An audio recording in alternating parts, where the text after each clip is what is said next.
Conservación de alimentos. Vamos a ver, factores. Los factores que producen el deterioro. Ustedes ya saben que los alimentos, a medida que avanza el tiempo de almacenaje, van sufriendo reacciones que hacen que se echen a perder, se deterioren. Y bueno, hay tres factores principales que están interviniendo. La contaminación microbiana, bacterias, hongos, levaduras. Estas están presentes en todos los alimentos. Si yo, por ejemplo, hoy agarro un hisopo, la mano y analizo ese hisopo, capaz que encuentre bacterias, hongos y levaduras. Y los alimentos, todos los alimentos están portando esos microorganismos. Entonces, la contaminación microbiana está. Ahí, o la eliminamos del alimento, o si está en el alimento, vemos en qué condiciones lo vamos a conservar para que no crezcan o no se multipliquen rápidamente, por lo menos. Es muy visible en todos los alimentos frescos. El gran problema, se lo dije un par de filminas atrás, el gran problema de los alimentos frescos son el crecimiento microbiano. Tenemos las carnes, la leche, el pescado, los vegetales. El primer deterioro que sufren es por acción de los microorganismos. Además, por este otro factor, también los alimentos frescos tienen este otro problema, las enzimas endógenas. Todas las células tienen enzimas endógenas que cuando el organismo muere, estas enzimas siguen actuando, comenzando los procesos de degradación o de pudrición, principalmente las que propician la pudrición de las células muertas. También las que provocan la rancidez oxidativa. Bueno, por ejemplo, de rancidez oxidativa que podemos ver por acción enzimática, está la acción de una enzima que se llama lipoxigenasas, que genera oxidación de lípidos, o la lipólisis, que genera también producto de las reacciones de deterioro de los lípidos. Puede haber enzimas que tengan que ver con el oscurecimiento, el despardeamiento, destrucción de vitaminas y de pigmentos. Bueno, y el último factor que vamos a traer en esta filmina son las reacciones químicas como la lipólisis y la autooxidación. Bueno, dijimos que había algunas cuestiones que de la rancidez oxidativa enzimática donde se involucra la lipólisis, pero también hay lipólisis por acción de temperatura y agua, presencia, o sea que es por cuestiones químicas. Reacciones de autooxidación, en donde, digamos, se generan esos radicales libres por acción del oxígeno o algún otro factor, y van comenzando reacciones de oxidación que se van propagando de manera exponencial. Esto está muy vinculado, no son las únicas moléculas que se oxidan los lípidos, todos los aminoácidos, las proteínas, los hidratos, todas las moléculas sufren reacciones de oxidación. Pasa que cuando hablamos de alimento, el tema del lípido es muy notable, porque a su vez se relaciona con la formación de sabores rancios. Entonces enseguida es percibida por los consumidores. Todas estas reacciones de oxidación que sufren las biomoléculas que forman los alimentos son motorizadas por algunas cuestiones que están en el ambiente. Por ejemplo, temperatura, a mayor temperatura, mayor velocidad. Oxígeno, mayor presión de oxígeno, mayor velocidad de deterioro. La presencia de luz y los metales, los dos son muy iniciadores de reacciones de deterioro. Bueno, vamos a pasar ahora a hablar sobre, ya vimos un poco qué es lo que se define la conservación, tratamos de, la idea de una conservación es decir, fabrico este producto alimenticio y quiero que dure mucho tiempo. Y bueno, en ese concepto se trabaja para lograr, digamos, esa mayor cantidad de tiempo en donde el producto se mantenga con el sabor y las características del producto cuando fue recién elaborado. Es un poco el principio que se trabaja cuando se quiere hacer la conservación de alimentos. Vimos los factores que lo pueden deteriorar, los cambios que puede sufrir el alimento cuando se deterioran, y están relacionados con factores, cuestiones microbianas, cuestiones sensoriales, cuestiones químicas, algunos factores físicos también que pueden estar afectando o que fomentan este deterioro. Bueno, vamos a ver ahora cuáles son los métodos que se aplican para lograr eso. Tratar de que ese producto que está recién elaborado se mantenga la mayor cantidad de tiempo en condiciones o características similares al recién preparado. Permítame que voy a esperar acá que no sea nada urgente.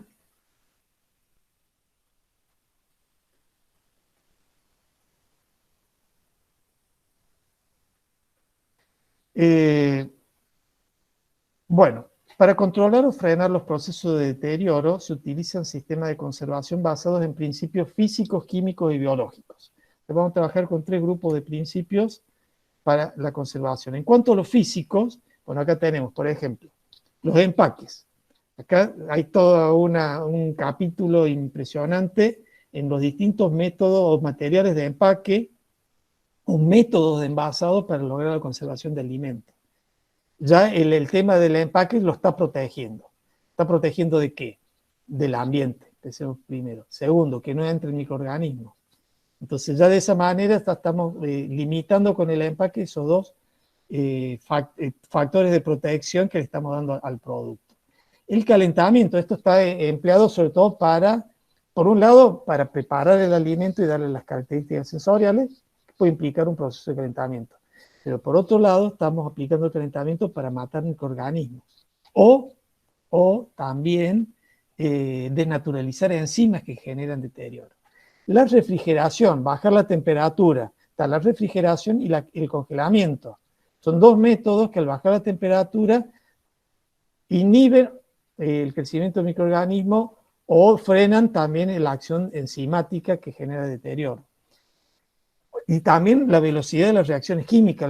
La velocidad de las reacciones químicas está directamente relacionada con la temperatura. Reducción del contenido de agua. Bueno, este es un método clásico. De ahí comenzó, digamos, prácticamente la conservación de los alimentos. Es decir, hay que sacarle agua y eso logra que el producto deshidratado dure mucho más tiempo. Obviamente está asociado un poco a los otros 2 factores, que es el microorganismo y la parte enzimática, que también ahí va perdiendo actividad las enzimas. Reducción de oxígeno. Bueno, el oxígeno, ustedes saben, es oxidativo.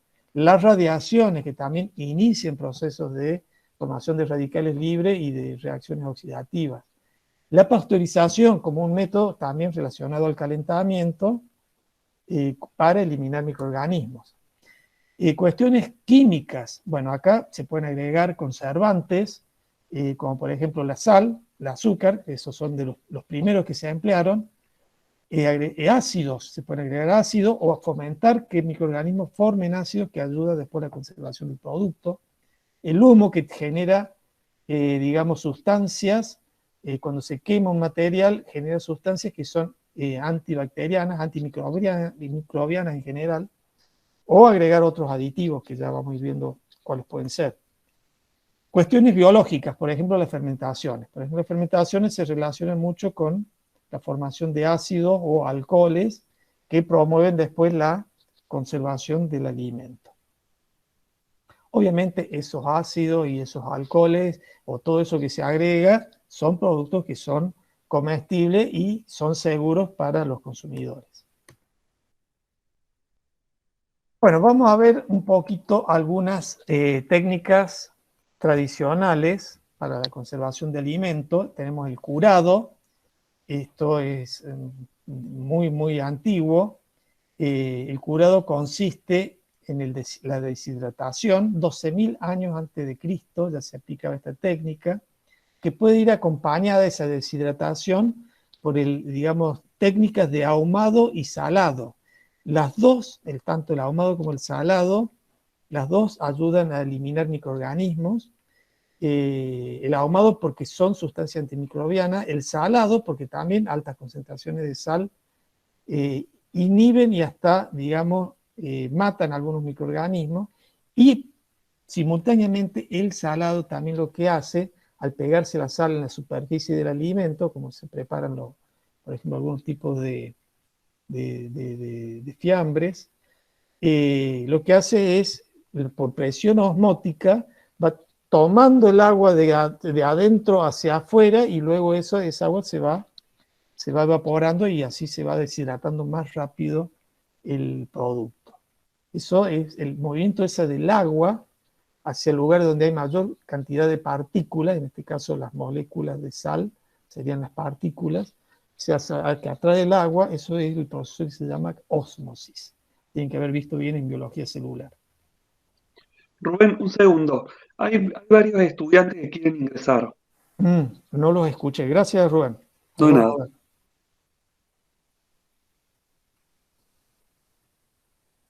Gracias. Bueno, acá tenemos otro.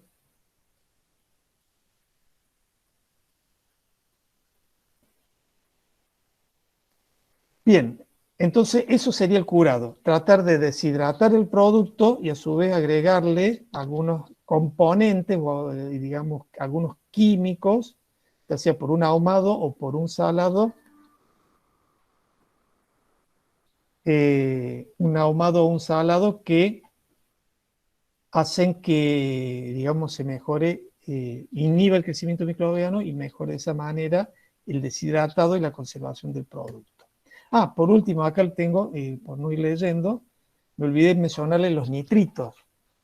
Eh, los nitritos, bueno, estos son un poquito más nuevos, obviamente, tienen una acción antimicrobiana muy potente, pero a su vez también el agregado en el caso de curar carnes le da este color rosado que es muy atractivo para los consumidores. Bueno, esterilización por calor. Ya ustedes ya sabemos todos que el hecho de calentar vamos a ir matando microorganismos porque se desnaturalizan las proteínas, porque se rompen las membranas. Entonces el tema de calentamiento es un procedimiento, un método muy usado en lo que es conservación. Acá estamos atacando directamente a los microorganismos. Podemos llegar a métodos de calentamiento que generamos la esterilización del producto. Otros simplemente bajamos la carga. La refrigeración, bueno, acá lo que se hace es disminuir el crecimiento y la reproducción de los microorganismos. Bueno, y también de las enzimas. No, cuando hablamos de refrigeración estamos hablando de temperaturas entre 0 y 15 grados. Normalmente, si hablamos de refrigeración tempadera, estamos hablando de temperatura entre 2 y 6 grados centígrados. Pero hay otros métodos de refrigeración que no necesariamente tenemos que ir a temperaturas tan bajas, depende del producto. Entonces, queremos conservar, por ejemplo, un grano. Entonces decimos, bueno, este grano no, mucho crecimiento microbiano no tiene, mucho deterioro químico tampoco tiene. ¿Cuál es el problema? Y bueno, el problema son los insectos que se lo quieren comer. También hay que conservarlo de eso, no es solamente conservarlo de microorganismos o de reacciones químicas. También hay que evitar que, en la conservación, que se lo coman los insectos. Y bueno, los insectos, en la mayoría de ellos, por temperaturas por debajo de 14 grados, ya por lo menos inhibimos que algunas etapas del ciclo biológico del insecto sean inactivos, entonces ya no se multiplican. Entonces por ahí mantenemos los huevos vivos del insecto en los granos, pero la etapa de larva o de mariposita no digamos, no son viables a esa temperatura. Entonces se ponen, para no gastar tanta energía, lo ponen entre 10 y 12 grados centígrados en cámaras refrigeradas y de esa manera evitan, digamos, el ataque de insectos y a su vez ayuda a que no se deteriore tan rápidamente por algunas cuestiones químicas, por el hecho de bajar la temperatura también disminuye la velocidad de las reacciones.